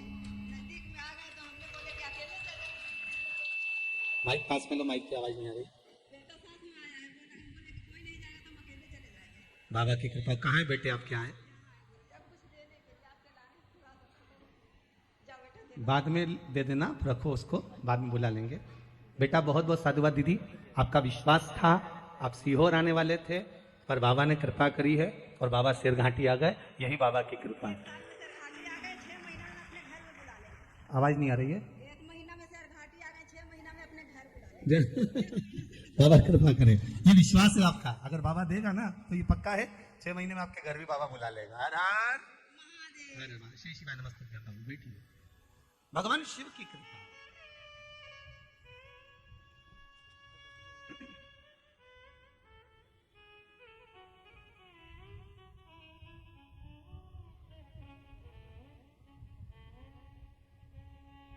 एक माँ ने प्रश्न भेजा हुआ है पत्र। श्री सुमन जी विश्वकर्मा है, काशी से आई है। कहाँ है बहन? सुमन जी विश्वकर्मा, माइक दीजिए जरा। शिव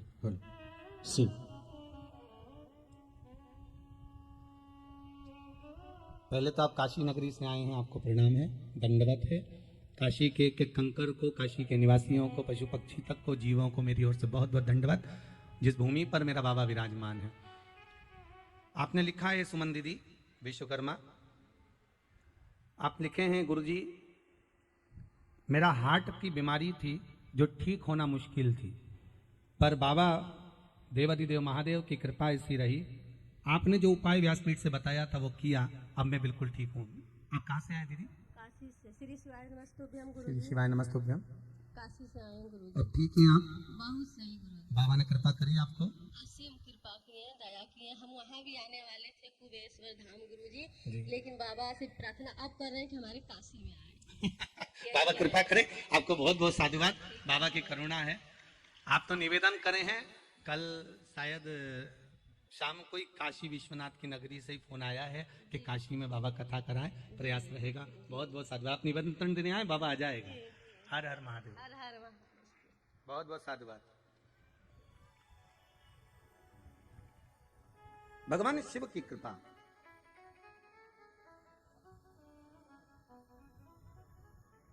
एक और बड़ा सुंदर वाक्य, ममता जी साहू, कहाँ से हैं इन्होंने एड्रेस तो नहीं लिखा कि किस गांव से। ममता साहू, इन्होंने लिखा है बाबा मेरी बेटी का मेडिकल परीक्षा दी थी, उसमें ममता जी साहू कहाँ खड़ी है? हाथ हिलाओ जरा, माइक देखे आओ भैया, पीछे माइक पहुंचाओ।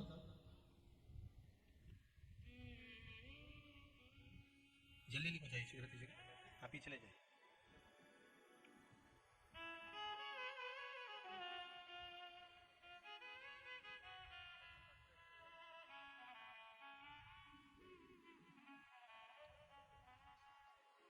श्री शिवाय नमस्ते। श्री शिवाय नमस्तुभ्यम। दीदी कहाँ से आई हैं आप? मैं पटना से आई हूँ। पटना से आए हुए हैं, बहुत बहुत साधुवाद आपका। आपने लिखा है दीदी कि मेरी बेटी का मेडिकल की परीक्षा दे रही थी, नहीं हुआ था, फिर बाबा ने कृपा करी, हो गया अब उसका हाँ, हो गया बाबा। मेडिकल में हो गया। बहुत बहुत साधुवाद, आपको बधाई। दूसरा आपने लिखा है कि गुरुजी मेरे बेटे की शादी नहीं हो रही थी, मैंने बहुत प्रयास करा, सारा पूजन पाठ अर्चना सब करवाया पर नहीं हुआ। उसके बाद में चावल के दाने वाली विधि करी, अब क्या स्थिति है? अब उसकी सगाई हो गई। हो गई, बधाई हो आपको, बहुत बहुत। बाबा की बड़ी बड़ी कृपा। अब गुरुदेव से यही प्रार्थना है कि मेरी बिटिया को अच्छे से कॉलेज में एडमिशन हो जाए। बस बाबा से विनय करके जाओ। आप आए हो ना शिव महापुराण में, तो बाबा से निवेदन करके जाना। 3 घंटे की कथा में आप जब बैठो, प्रतिदिन 1 सेकंड निकाल कर उस कथा के बीच में बाबा से निवेदन नेत्र बंद करके बस कर जाना। मुझे विश्वास है 3 महीने में बाबा फिर कामना पूर्ण कर देगा, भरोसा है मुझे मेरे बाबा पर। हर हर महादेव। बैठिए। श्री शिवाय नमस्ते। नमस्तुभ्यं। भगवान शिव ओघड़दानी, त्रिकालदर्शी शिव कैलाशी अविनाशी, उसकी करुणा बिना दुनिया में कुछ नहीं। फिर निवेदन करूंगा, ब्रह्मा ब्रह्म लोक में रहते हैं, मेरे विष्णु वैकुंठ में रहते हैं, पर मेरा देव अधिदेव महादेव मेरा शंकर कैलाश पर मृत्यु लोक में रहते हैं। और फिर कहूंगा दूर वाले को, अगर आपको अगर दुख होगा तकलीफ होगी तो दूर वाले तो बाद में आएंगे, पर पास में जो रह रहा होगा तुरंत दौड़कर आ जाएगा। अगर जीवन में हमें तकलीफ है, दुख है, कष्ट है, हमने बस पुकारा भगवान को और भगवान सामने आकर खड़े हो गए,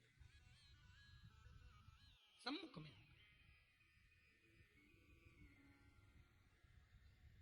उसको पुकारना बस, वो सामने आ जाए।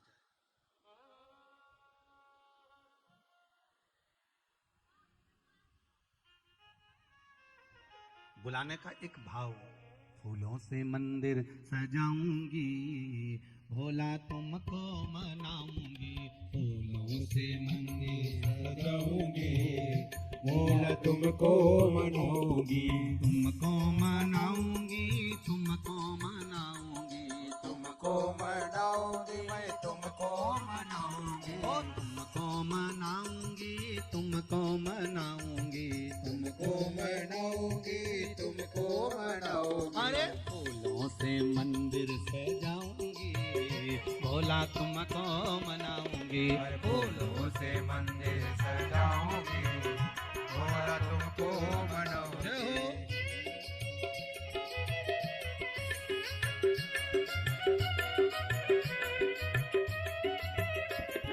फुलवा चढ़ाऊंगी, पत्ती चढ़ाऊंगी, फुलवा चढ़ाऊंगी, पत्ती चढ़ाऊंगी, ओ फुलवा चढ़ाऊंगी, पत्ती चढ़ाऊंगी, फुलवा चढ़ाऊंगी, पत्ती चढ़ाऊंगी। अरे दुधवा से, ओ दुधवा से, हाँ जी दुधवा से अभिषेक कराऊंगी, भोला तुमको मनाऊंगी, दुधवा से अभिषेक कराऊंगी, भोला तुमको मनाऊंगी। अरे फूलों से मंदिर सजाऊंगी, भोला तुमको बुलाऊंगी, फूलों से मंदिर सजाऊंगी, भोला तुमको मनाऊंगी।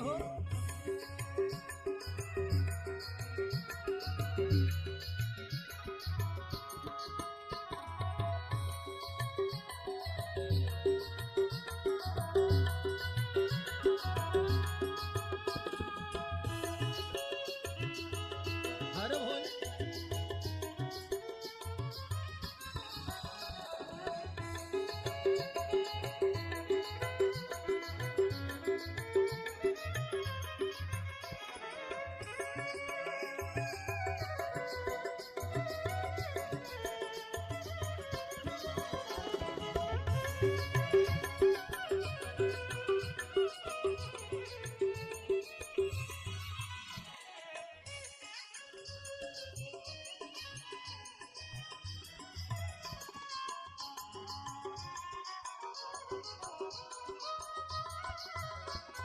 जलवा चढ़ाऊं तने दहिवा चढ़ाऊं, जलवा चढ़ाऊं तने दहिवा चढ़ाऊं, ओ जलवा चढ़ाऊं तने दहिवा चढ़ाऊं, जलवा चढ़ाऊं तने दहिवा चढ़ाऊं। अरे फूलों से अभिषेक कराऊंगी, भोला तुमको मनाऊंगी, फूलों से अभिषेक कराऊंगी, भोला तुमको मनाऊंगी। फूलों से मंदिर सजाऊंगी, भोला तुमको मनाऊंगी, फूलों से मंदिर सजाऊंगी, भोला तुमको मनाऊंगी। अरे तुमको मनाऊं, भोला तुमको मनाऊंगी, तुमको मनाऊं, भोला तुमको मनाऊंगी, ओ तुमको मनाऊं, भोला तुमको मनाऊंगी, तुमको मनाऊं, भोला तुमको मनाऊंगी। अरे फूलों से मंदिर सजाऊंगी, भोला तुमको मनाऊंगी,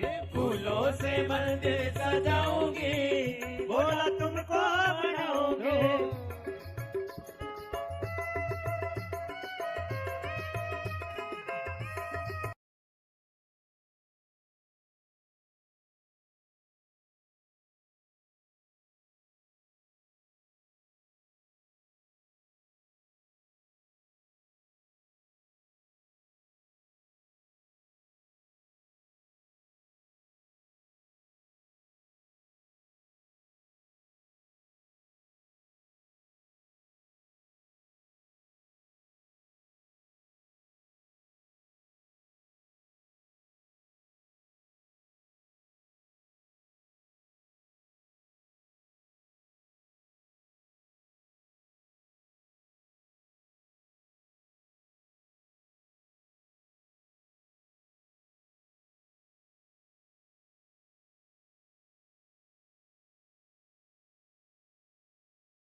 भस्मी चढ़ाओ, भोला बगिया चढ़ाओगी, ओ भस्मी चढ़ाऊं, भोला धतुरा चढ़ाऊंगी, भस्मी चढ़ाओ, भोला धतुरा चढ़ाओगी। अरे गंगा जल अभिषेक कराऊंगी, भोला तुमको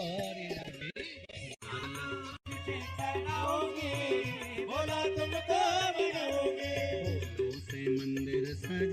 सजाऊंगी भोला तुमको रिझाऊंगी।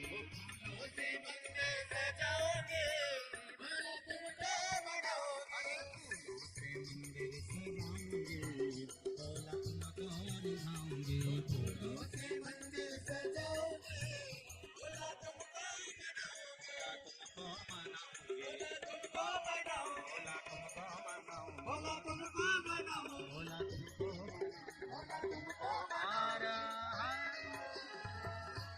भगवान शिव की कथा कर रही है। ओगड़दानी त्रिकालदर्शी कैलाशी अविनाशी शिव से जो हम मांगते हैं वो हमें तुरंत दे देते। आप भक्ति मांगो भक्ति मिलेगा, विश्वास मांगोगे विश्वास मिलेगा, श्रद्धा मांगोगे श्रद्धा मिलेगी।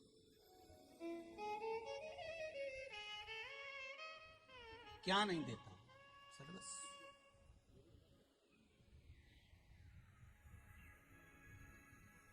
तेरा ही दिया मैंने खाया पिया है, तेरा शुक्रिया है, तेरा शुक्रिया है। शिव कथा कर रहे हैं। सत्य बोलिए।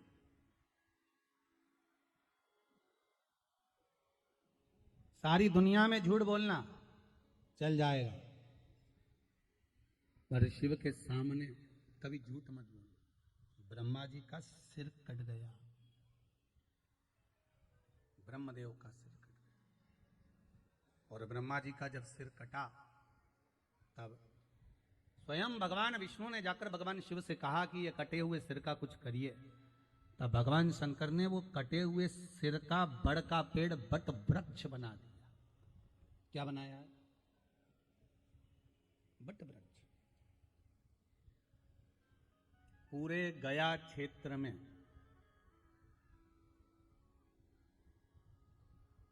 सबसे मुख्य है वो बड़ का पेड़। कौन कौन गया? गया जी, आप लोग तो पास में ही है, जाते रहते हो। बट वृक्ष के दर्शन करें गया जी में। अगर पिंडदान फाल्गु नदी का कर रहे हो, पिंडदान गया जी का कर रहे हो, पादुका का चरण का कर रहे हो, गयासुर को दे रहे हो, सारे पिंड तो मना नहीं है पर बट वृक्ष के नीचे का पिंड जरूरी है। क्यों? माता सीता ने जब पिंडदान करा था सबने झूठ बोल दिया था। केवल एक बड़ का पेड़ बट वृक्ष ऐसा था जिसने सत्य बोला था। और सत्य क्यों बोला था उसका भी कारण है। वो बट वृक्ष सत्य क्यों बोला उसका कारण शिव महापुराण करेंगे। क्योंकि राम जी की कथा है त्रेता की। कब की कथा है? त्रेता की। भगवान कृष्ण की कथा है द्वापर की। पर शिव महापुराण का जो चरित्र है ब्रह्मा जी के सिर कटने का, ये कजन ना जाने कितने सतयुग निकल गए तब उन सतयुग की भी सतयुग की कथा। अब सतयुग प्रथम में आया कि त्रेता प्रथम में आया?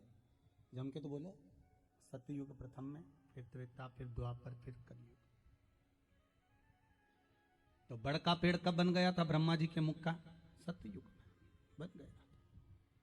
और एक सतयुग नहीं, ना जाने कितने सतयुग, कितने त्रेता, कितने द्वापर, कितने कलयुग निकल गए। ये तो आपको लगता है कि ये अभी का नहीं, ना जाने कितने।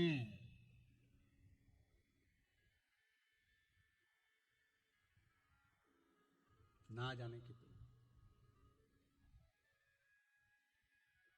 क्यों सत्य बोला वो बड़का पेड़? सिद्ध बट वृक्ष सत्य क्यों बोल रहा है? क्योंकि वो ब्रह्मा जी का कटा हुआ जो सिर था, भगवान विष्णु ने निवेदन करा था, हे प्रभु कृपा करिए नाथ, भोलेनाथ शंभु त्रिकालदर्शी, अगर आप करुणा नहीं करोगे तो कौन करेगा? भगवान शंकर ने पूछा नारायण क्या चाहते हो? भगवान विष्णु कहते हैं ये कटा हुआ जो सिर है ना इसको कुछ कर दीजिए, इसको पूज्य कर दीजिए। लोग नहीं तो ब्रह्मा जी के सिर को लोग कुछ भी कहेंगे।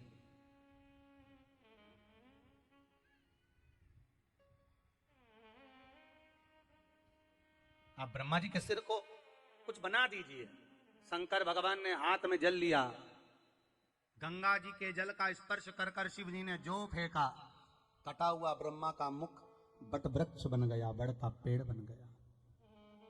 इसलिए पिंडदान के समय पर ब्राह्मण झूठ बोल दिए, फाल्गुन नदी झूठ बोल दी, गाय झूठ बोल दी, सब ने झूठ बोला, पर बट वृक्ष झूठ नहीं बोला, क्योंकि एक बार अगर सबक मिल गया उसके बाद भी अगर झूठ बोलो तो फिर बात दूसरी। सबक अगर एक बार मिल गया उसके बाद भी अगर आप झूठ बोल रहे हो तो फिर आपकी गलती। तब ब्रह्मा जी ने सत्य कहा, सीता जी ने पिंडदान कर दिया है। अब इतने सारे झूठ बोल रहे हैं और एक सत्य बोल देना तो लोग उसकी भी बात नहीं माने, आओ ये भी झूठ बोल रहा होगा, अब उसकी भी बात नहीं। तो ब्रह्मा जी ने सत्य कहा तो भी माना नहीं गया। जब माना नहीं कहा गया तब ब्रह्मा जी ने कहा कि दशरथ जी को बुलाया जाए और दशरथ जी से पूछा जाए कि पिंडदान हुआ कि नहीं हुआ। तब दशरथ जी का हाथ फाल्गु नदी में से निकल कर आया, दशरथ जी का हस्त कमल पर पिंड रखा था दिख गया। तब सीता जी ने विश्वास करा, राम जी ने विश्वास करा कि पिंडदान हो गया। महाराज, गाय 2 बार झूठ बोली, एक बार शिव जी के सामने और एक बार सीता जी के सामने।